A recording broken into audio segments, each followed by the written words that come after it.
Persistent outbreaks of rain are expected to spread across the northern and western areas throughout the evening. Highest temperatures of 12 to 16 degrees. And now you're up to date on News Talk. Your chance to win big. News Talk's cash machine. So our winning streak finally came to an end today, and it's resulted in a huge rollover and a guaranteed winner tomorrow. If you've entered since 4 o'clock on Wednesday, you'll remain in the draw, but you'll need to know the new amount, which is... They're trying to get at me with these... €30,303.03. €30,303.03. All you got to do is text the word play to 57599. Get your entry in by 3 o'clock tomorrow. Then across the Go Loud network of stations, Barry Dunn makes the call. If your phone rings, answer it within 5 rings. Tell him exactly how much it is. It's €30,303.03. Over 18s only. Text 250. Standard messages. You're playing across the Go Loud network of stations. T's and C's on newstalk.com. The Football Show on Off the Ball. With Sky. Watch Premier League, Women's Super League, EFL, Scottish Premiership and much more. Live on Sky Sports. I'm prepared to do anything I can to play for my country again. Do it then. What about your start to the game? It wasn't bad, was it? Why should an honest answer be a mistake? How can a modern day manager not have a mobile phone? Why should he? It is Thursday's football show, and Leeds United fans, I know you're worried, I know you're a little bit down, a little bit concerned about what's going on with your club and inside the relegation zone with just a couple of games left in the Premier League season. Well, we're going to cheer you up this evening because John Giles is coming up on the football show a little bit later than usual, but he's also going to be joined by his great friend and another Leeds United legend, Eddie Gray, because it is 50 years ago this week since Leeds United won the FA Cup for the one and only time, a 1-0 victory against Arsenal. We're going to be reminiscing on that in just a little while. That was a bad day for Arsenal. This is a bad night for Arsenal because they're 3-0 down at Tottenham in the North London derby midway through the second half. It's been one of those nights for Arsenal. It's all gone horribly, horribly wrong. Remember, they came into this game 4 points clear of Spurs in that battle for the final Champions League place. Spurs were awarded an early penalty. Cedric with a little nudge on the back of Heung-min Son. That was tucked away by Harry Kane. Then it got even worse for Arsenal. Rob Holding sent off, second bookable offence. He blocked the run of Heung-min Son, a little bit of an elbow in there as well. Okay, a lot of an elbow in there as well. And Holding was sent off. And then a couple of minutes after that, Harry Kane scored his second from close range.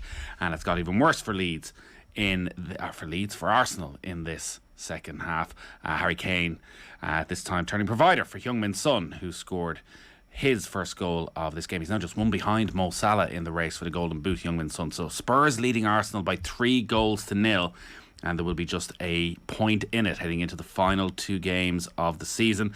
Spurs play Burnley at midday on Sunday, while Arsenal's next game is away against Newcastle. And then on the final day of the season, Arsenal at home against Everton. And it could be particularly interesting if Everton are still in that relegation scrap, while Spurs finish up away at Norwich, which is a bit of a walkover at the moment. So it is going to go right down to the wire. But this is a huge setback for Arsenal. Lots of football coming up and off the ball over the weekend. Tomorrow night, we're going to have League of Ireland late night. Biggest night of the season so far. Top of the table clash at Tallaght between Shamrock Rovers and Derry City. We'll have all the reaction. We want your calls on League of Ireland late night from 10 o'clock on Twitter Spaces with myself, Johnny and Shane. Build up to the FA Cup final on Saturday with John and the lads. And then on Sunday, 2 live matches. First up at 2 o'clock, it is West Ham against Manchester City, where City can really all but clinch the title if they can go and win at the London Stadium. And then at 4:30, big relegation scrap for Everton at home against Brentford. John Giles is on the line. Evening, John. Evening, Nathan. You were having a little bit of a get-together today to celebrate the 50th anniversary. Good to see everybody. Yeah. Well, we had a weekend of it, Nathan. Actually, What? I was up in Leeds on Friday. We had a do on Saturday, do on Sunday, and another little do today. So we're making the most Very of the good. 50 years, Nathan. Brilliant. It's obviously been a tough couple of years for that team, and I know you'd had a meet-up just before COVID, so great for everyone to get back together and to see so much of each other over the last few days. Plenty to chat about. Oh, yeah. Well, we don't see each other very often, as you know, Nathan. I'm in Birmingham. Eddie and a few of the lads are still around the Leeds area. So, and with the virus situation in the last couple of years, there hasn't been much of a get-together. But we're making up for it now this week. Well, that's good. And we're going to be joined by Eddie Gray, who's I'm sure was front and centre and a big part of it as well. He's going to join us in about 20 minutes to look back on that FA Cup final. I hope none of you ran into Jesse Marsh, but I'd imagine his ears were burning over the last week when you were talking about what's going on with Leeds at the moment. Well, it's not good. As we know, Nathan, poor result the other night against Chelsea. Totally outplayed and in the relegation zone now. So it's tough times for Leeds at the moment and their supporters. There's no doubt about that. There is a lot going on with Leeds when you watch them. So clearly they're struggling for form and they're in a relegation scrap and all the pressure and stress that brings. But they seem to have totally lost their discipline. Like Ayling's red card for such a brilliant player since they got into the Premier League, or even over the last few seasons, to be so reckless with that challenge against Arsenal so early in the game when his team needed him, and then Dan James with a really vicious tackle on Kovacic for Chelsea. When you see that sort of indiscipline, is that a really concerning sign in terms of trying to turn it around over the last couple of games?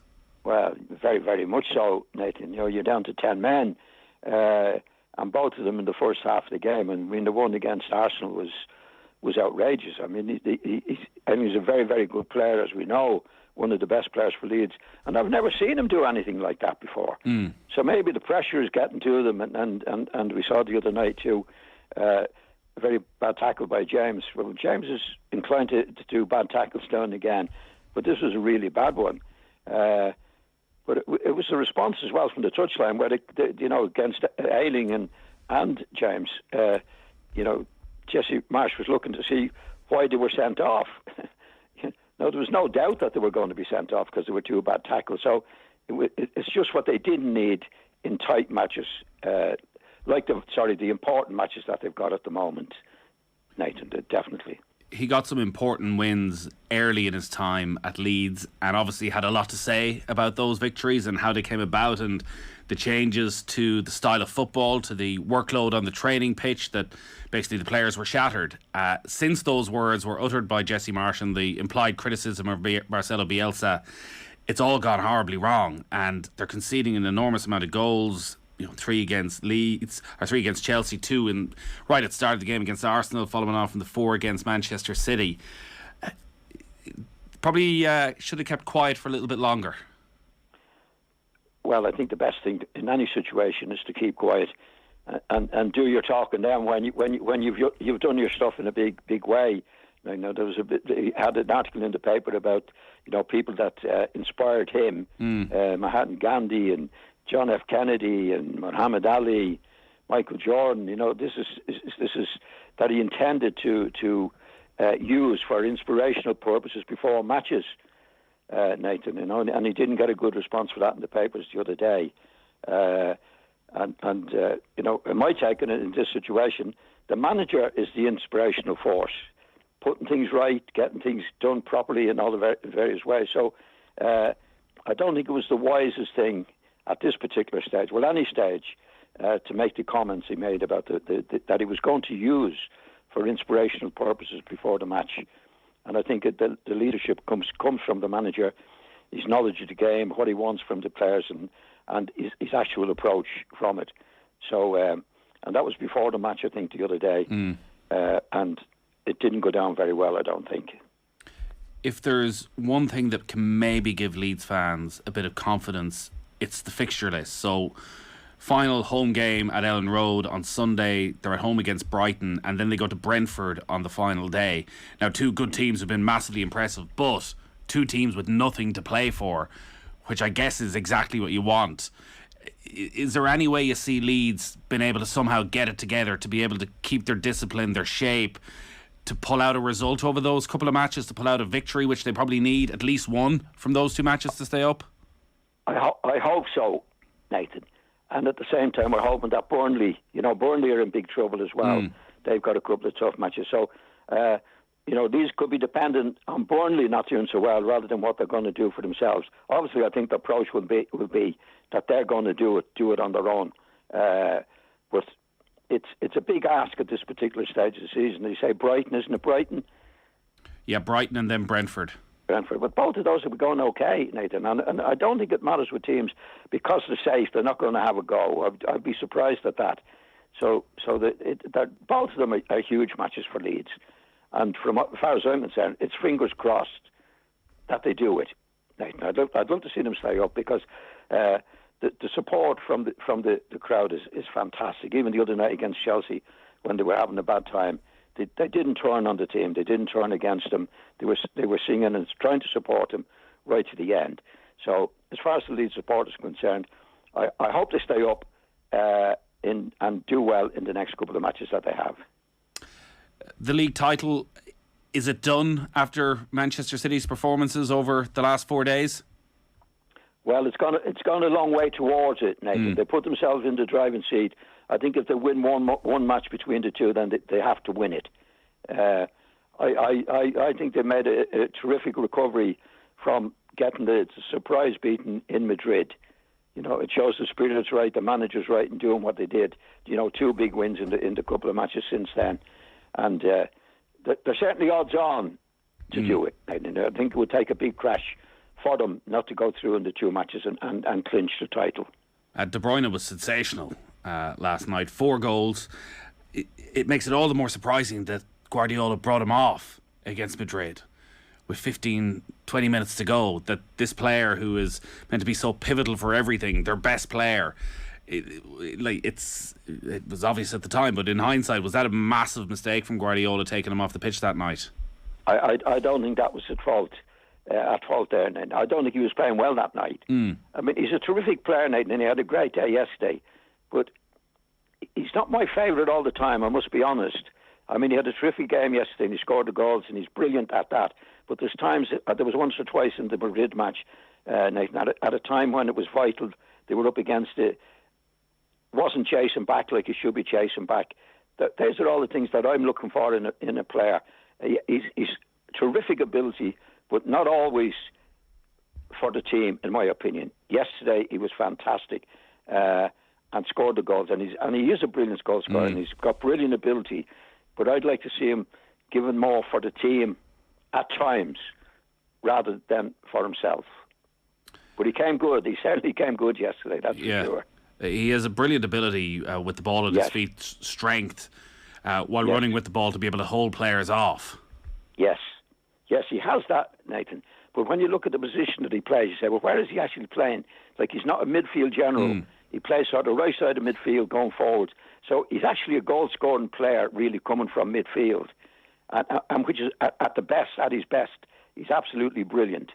And I don't want to appear to be too harsh on him. I'm not. I think he's a terrific player at what he does most of the time. But I'd just like to see a little bit more for the team at times when they need a bit of work rate rather than his brilliance. Because that's just as important at times as scoring the goals. Not quite, but nearly. It's pretty frightening for the rest of the Premier League when you look at the points total City are going to get towards, the amount of goals they've scored, and they've signed Erling Haaland, you know, with Mbappe probably the best young talent in European football right now. Already, we have to wait and see what Liverpool do, and Arsenal and Spurs and Chelsea, but already it's very hard to see past Manchester City for next season. Oh, well, I think Liverpool are there, Nathan, in a big way. I think if they get Haaland, obviously it's a recognised goal scorer. I mean, they've done remarkably well, City, to score the amount of goals they have without a recognised player of Haaland's calibre. But you know, Liverpool, in many ways, are more solid than City. City have surprised me with the recovery they've made from the Madrid match. I must be honest. I thought Liverpool might go on and win it. It's not over yet, but City are definite favourites to win the title now. Liverpool's draw with Tottenham on Saturday night changed the dynamic completely. Jurgen Klopp in his press conference afterwards was quite critical of Tottenham and Antonio Conte and how he could never set up a side to play the way that Tottenham did with the quality of players they have, having to sit back and block and protect and hold. Now, he did roll back, I think, the day afterwards. Would you go along with him in any way, looking at how Tottenham play? No. I thought his comments were outrageous, Nathan. You can't tell other managers how to play if the best way to play to get results is what Spurs did. You can't do that. Well, you can. I mean, he did it and he criticised the manager. But my take on it is that whatever other managers do, you can't criticise them at all. Spurs are there to get a result. Whatever way they're going to get it, they're going to get it, and do what they have to do.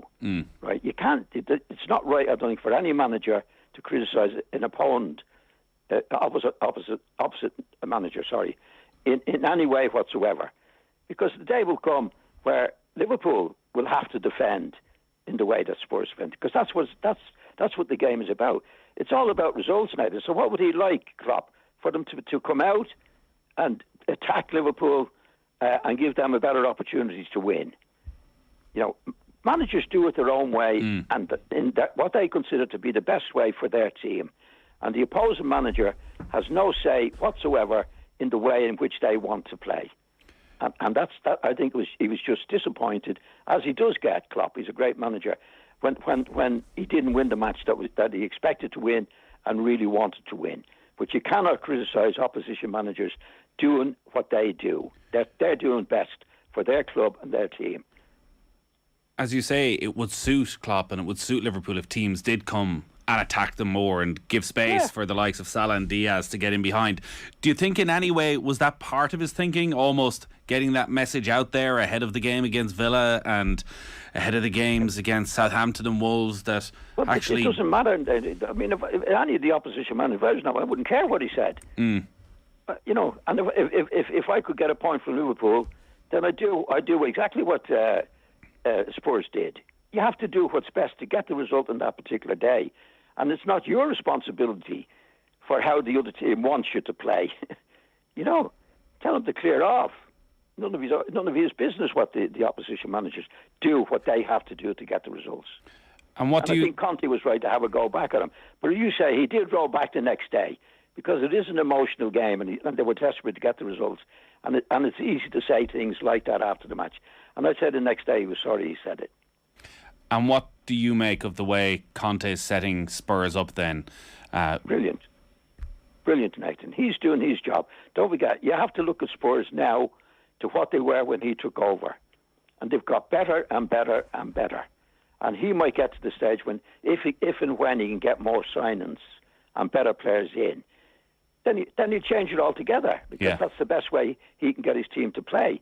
At the moment, with the stage that they're at, I think he's done a great job with them, and will continue to do a big job. There, he's winning a big match tonight. I think they were winning 3-0 still 3-0 up. So, I mean, this club was a mess before he took over Spurs, and he's got them now as a team where they're playing. They're hard to beat at the moment. They've got Kane, they've got Son as goal scoring players, which they're doing. But I think he'll get better players in, and I think Spurs will get better and better. That's his job to do. And that's nothing to do with Klopp. Klopp has done a great job doing what he's had to do. He's had more time and he's had more money to do it. But he can't complain. No manager can complain about how the opposition approaches the game. And I think Conte has done a huge job at Spurs at this particular time. Yeah, we'll see if he continues that job with all the speculation that seems to be constantly around his position. But at the moment, he's going to have Spurs back within a point of Arsenal with 2 games to go, because Tottenham lead Arsenal 3-0, 2 for Harry Kane, 1 for Heung-min Son. There's 8 minutes left at the Tottenham Hotspur Stadium. We're going to take a quick break, John, and then we're going to be joined by your good friend Eddie Gray, and we're going to chat about that FA Cup final of 1972. Stay with us. Football on Off the Ball. With Sky. Watch Everton versus Brentford on Super Sunday. Live only on Sky Sports. Won the FA Cup for the one and only time in the club's history. The 1972 final saw them beat Arsenal by a 1-0. The only goal was scored by Alan Clark 7 minutes into the second half. And 2 men who played in that game are with us. John Giles is still on the line, and his good friend Eddie Gray has been good enough to join us as well. Good evening, Eddie. Good evening. John's just been telling us you've had a good week of it. We've had a good week, yeah, with a few celebrations, celebrating that cup win, which was a famous victory for the club. You know, the first time they'd ever won the FA Cup, and still the only time we've ever won the FA Cup. When you go back, Eddie, and when you're at meetups like that with John and the players of that era, what are the games you end up talking about? Or maybe you don't end up talking about football at all, but are there games of your time together? And that group is so well known and you spent so much time. Are there certain games that really stand out more than any others? Well, obviously, when you win the FA Cup, and it was the first time the club won the FA Cup, we don't really get into details, a lot of details about individual games, but just about the time we had together and, you know, the way the players could play, the number of big matches we played in. You know, it all adds up to, you know, like, at the particular time, a great period for Leeds United Football Club. And obviously, Johnny was a big part of that, and I played in a lot of games as well. So it was a great time, and it's still great when you meet up and talk about these games. We don't get into details about the games. We just reminisce about certain things, you know, and it's nice to see the lads again. John, the FA Cup, we talk about it now as not been as big as it once was. It was absolutely massive in the 60s and 70s, and reading about the game, Billy Bremner was quoted in advance saying he'd won a league title, he had won cups in Europe, he'd won any amount of caps in Scotland, but the one thing he wanted more than anything else was an FA Cup. Can you put into context for people who don't remember that time, in compared to leagues, European Cups, just how big an occasion an FA Cup final was? Well, the FA Cup final was like Grand National Day in the racing. It was once a year. It was on the television from 11 o'clock in the morning, going through the games. It was just like a national day. And the history of it was fantastic. And I think most players, to be honest, would rather win the Cup than the league.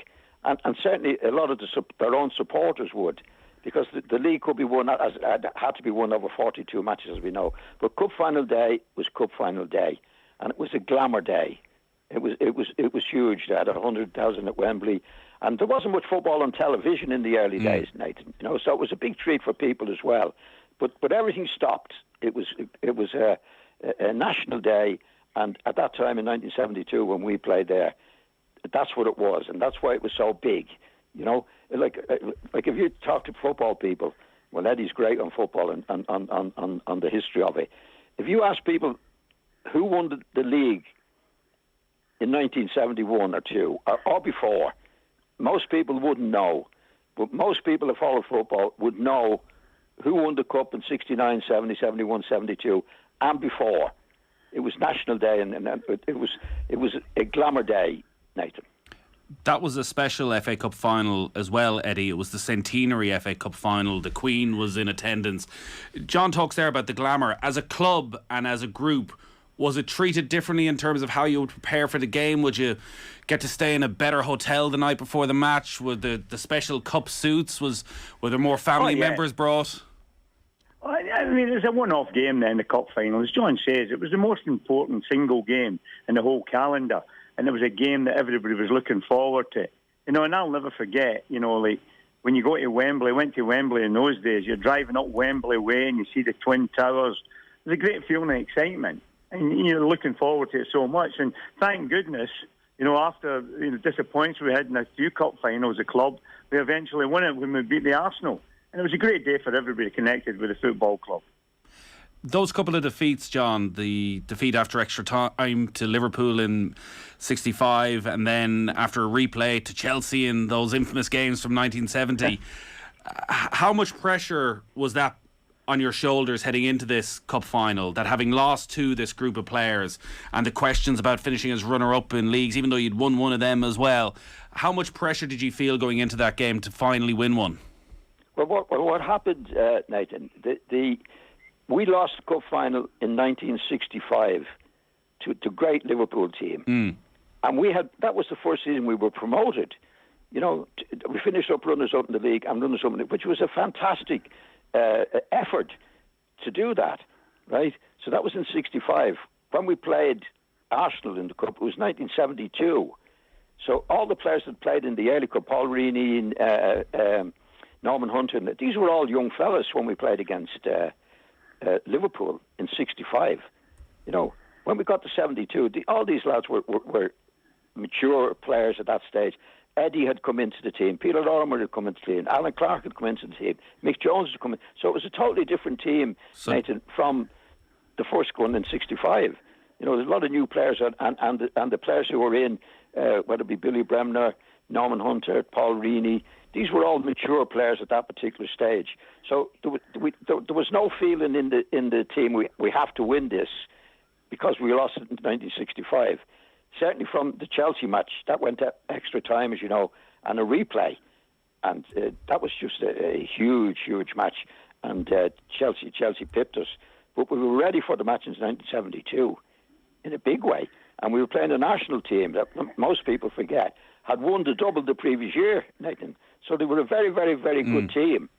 And we were, I think, 71, 72, I think we were at our peak at that particular stage. Eddie, as you know, is a good pal of mine, was fantastic. Was a fantastic player. Peter Lorimer coming into the team. Alan Clark had been bought, Mick Jones. So we were a total different team from the early stages. The Leeds team then, John during COVID picked his all-time Leeds 11. You were in it, don't worry about that. But 10 of them started that game. I'm fairly sure, John, you can correct me if I'm wrong, but Reaney, Madley, Charlton, Hunter, Bremner, Lorimer, Clark, Jones and Gray, and of course you didn't pick yourself, John, of the team. But in goals, Dave Harvey started in goals in that cup final. And watching back the match last night, they mentioned there was only half an hour beforehand that it was confirmed that Dave Harvey would start in goals, that Gary Sprake wasn't going to play, and Harvey hadn't played a huge amount that season. Eddie, was it a surprise to the players, or had you prepared in advance that Harvey would be the keeper? No, I don't think it was a surprise, actually. I mean, I think Don had made his mind up he was going to play Dave. I mean, Dave was a very reliable goalkeeper. Different type of goalkeeper to Gary. Dave was very steady, didn't make many errors, very confident in his own ability, and it was proved that Don made the right decision. I mean, playing Dave, and we felt comfortable with Dave playing behind us because you knew he was that reliable, solid goalkeeper. And I think John would agree with that. You look, and he's a very important player, the goalkeeper. And, if you're playing in a cup final, you get a few nerves, but Dave coped with it very well that day. I think what happened as well, Eddie, at that particular time, like, to be fair, Gary had a lot of chances, he made a lot of mistakes, but Dave actually played in the semi-final, Nathan. Yes. Right. He played in the semi-final. So he beat Birmingham in the semi-final. Okay. Yeah, we didn't know, and Dave himself didn't know until we had a team talk that Gary was left out. But he played in the semi and played a few matches then leading up to the final to play in the final. But Dave was a very, very competent goalkeeper. Gary, at that stage, I think his nerves had gone. He was making quite a few mistakes around that time, Nathan. So Dave was solid and did his job. Was that a talking point around the dressing room, Eddie, about Gary Sprake? Because I know it's come up many times, John, we talk about it, about the mistakes he was starting to make, and Don Revie keeping faith with him maybe a little bit longer than he needed to. I mean, my opinion on Gary, I must be honest and say I think Gary was one of the best natural goalkeepers I've ever seen. But once the media get heavily involved in games were on the television a little bit more, Gary got a little bit nervous and he made a few errors. I think Don made the right decision, when we played in that cup final. I mean, we had the cup final before, when Chelsea in the replay, it was a game we should have won. So I think, it was always in Don's mind to bring Dave into the side at some stage. And he did it at the right time, I think, looking back in the history of the two goalkeepers. And as John says, Dave was a very able goalkeeper, and as I mentioned earlier, not flash, just did his job, and he did the job very, very well. John, I thought from talking to you through the years that the centre-backs at Leeds were meant to leave the pretty stuff to yourself and Billy Bremner. Let you do the passing. I was watching Norman Hunter, and he constantly got in the ball and constantly looking to get on it, and his ability to just shimmy past it a striker if he needed to, and pick out a pass to yourself or Bremner or spray it out to the wings. Like, I know you've never been one for would players of the past make it in the modern era, because they would adapt in whatever way they had to. Like, he played like a thoroughly modern centre half in that match. Yeah, well, Norman Hunter was a great player. And he had this reputation of Norman bite your legs. He could get stuck in, of course he could. But Norman, in my opinion, I think Norman was a great player. And when he had to do things like that, he never would do them. If Eddie was there, or I was there, or Billy was there. Actually, he used to give out all the time, Norman, between Billy and myself, because he used to say, when he got the ball, if he gave it to me, Billy would be on to him. And if he gave it to Billy, I'd be on to him. You know, what I used to say to Norman, you're very lucky. There's a lot of players play, when they get the ball in that position, they've nobody to give it to. But Norman could do whatever. Eddie will tell you about Norman. Yeah, Norman Hunter was a great footballer. Brilliant. I mean, as John says, Norman had this reputation, bite your legs. But Norman was a terrific footballer, great passer of the ball, confident on the ball. But he knew he had players in front of him, though, like Johnny and Billy, that could create a lot better than he could. So as soon as he got the ball, that was the first thing Norman thought about. And that was one of his great strengths, I think. If he thought Johnny and Billy were on, he would knock it to them quickly. If he thought I was on, or Peter Lorimer, he would hit that cross-field ball to Peter. That was, that was how he was such a great player. He did the right things at the right time, Norman. He loved playing as well, Nathan. He loved football. Right. You know what I mean? And he used to say that, when I get the ball, he very seldom had a chance to use his ability because Billy or I were there, or Eddie was there. But when he had to do it, he could do it. Oh, I used to say, you two little so-and-sos are coming back all the time. And I remember Don, I don't know if you remember, Eddie, I think it was after one match, he might have given the ball away, Yeah. Which was very unlike him. And after the match, Don was on to give him a right telling off. And he says, Norman, you give the ball to the players that can play. And Norman didn't like that because Norman could play. No, he wouldn't like that. I'm surprised he never got me kicked on that day. Eddie, when we talk about English centre-halves of that era, so often it's focused on Bobby Moore for what he did with England and at the World Cup. And I think John's often said that Bobby Moore was maybe the ultimate big game player, that when it came to a World Cup final, but that actually week in, week out in English football for that era, Norman Hunter was the best centre-half. Well, I agree with that. I mean, as a club player, Norman Hunter, I think, was the best club player, a better club player than Bobby Moore. But Bobby Moore was an outstanding international player. But we're forgetting about Big Jack. I mean, there was a period of time, I think, that Big Jack was the best centre-half in the world. Right. For about 4 seasons, Big Jack was some centre-half. I just thought it was terrific. And the two of them together, formidable partnership, Charlton and Hunter. And what was it, Eddie, that made Big Jack the best centre-half in the world for 4 years? I just think Jack was quick. He was great in the air. And it was deceptively quick, Jack, He had this big long stride and people wouldn't get away from him. When Jack was on song, he was formidable. I think John would agree with that. Yeah, I thought he was the best centre-half about 4 or 5 years. I agree with Eddie there. And the Norman Hunter situation with Bobby Moore, I always said, week in and week out, I take Norman. Yeah. For the big matches, I'd go for Bobby Moore. Yeah. But then again, you see, Bobby Moore played for West Ham. And Bobby Moore, they were never going to win anything, but they won the cup 1 year.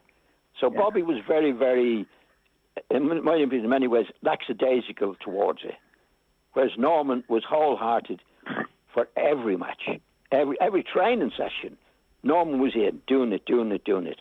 So week in and week out, I take Norman. It was the big match at Wembley, I'd go for Bobby Moore. John, I agree with you wholeheartedly. I mean, I think Norman Hunter's probably one of the best club defenders I've ever seen at club level, week in, week out. But when Bobby Moore walked out with that ball in his hand for England, he was outstanding, John. That Arsenal team that you beat in the 1972 Cup final had just won the double. It had Frank McClintock captaining the side at centre-back. Peter Storey was in midfield. They'd signed Alan Ball.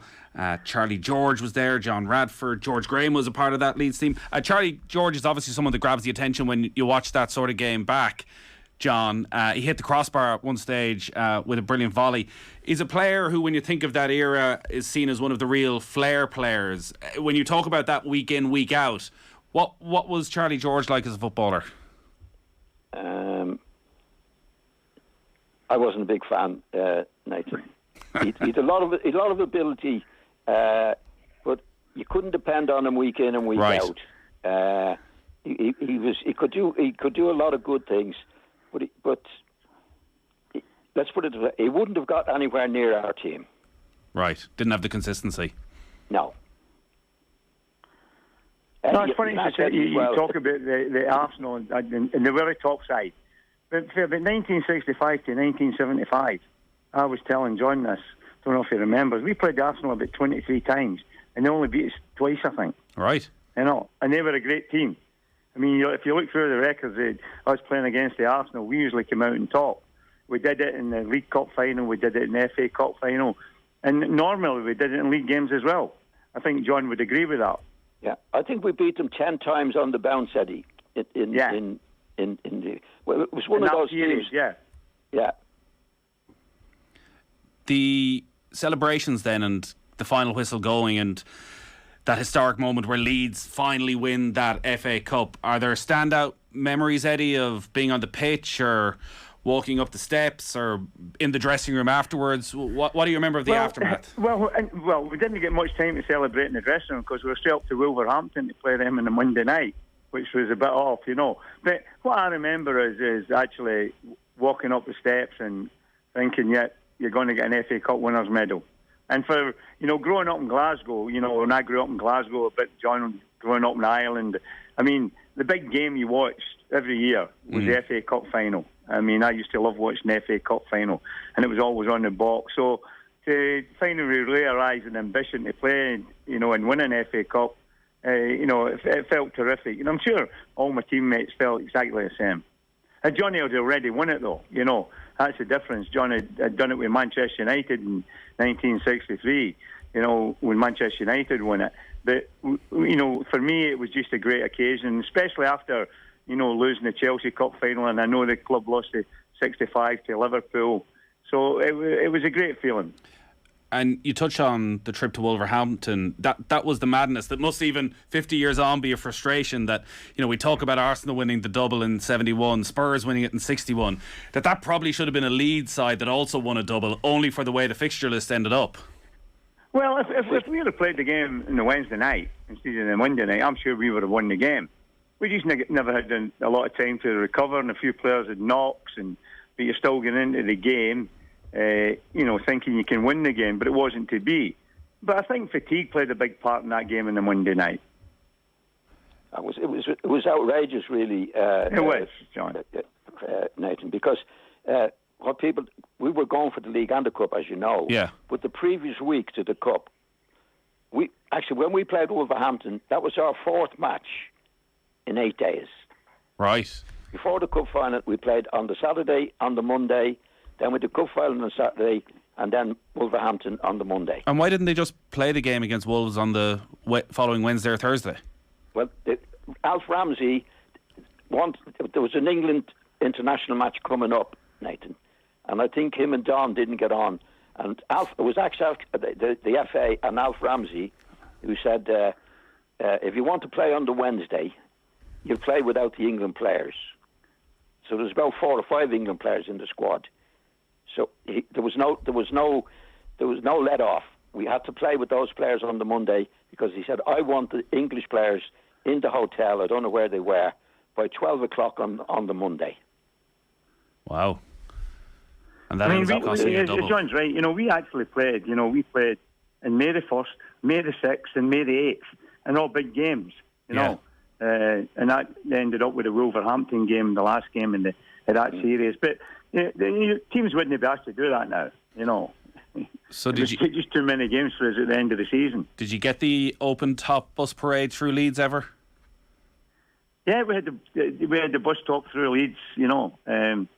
I can't even remember much about it, but it was we done it. Yeah, it happened. We got a big crowd out for that. I think it was. We did, John. John, we did. I mean, in fact, we were looking at a photograph of it the other day, and trying to pick the players out who were on the bus top and looking for certain players. It was, it was a great occasion. That.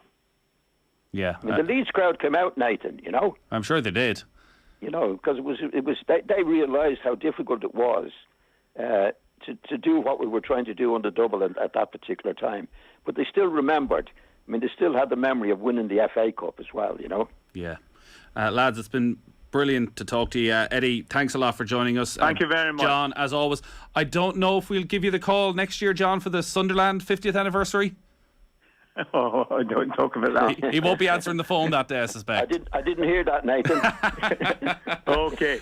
Thank you very much, Nathan. Thanks a million, lads. Hopefully you've plenty more reunions coming up. We'll talk to you soon. John Giles and Eddie Gray there. 50 years since Leeds United won the FA Cup. Spurs have beaten Arsenal 3-0, back within a point in the race for the top four. We'll take a quick break. For Arsenal, or for Tottenham, dear God, if you're just tuning in, Arsenal fans, I apologise. Tottenham won 3-0.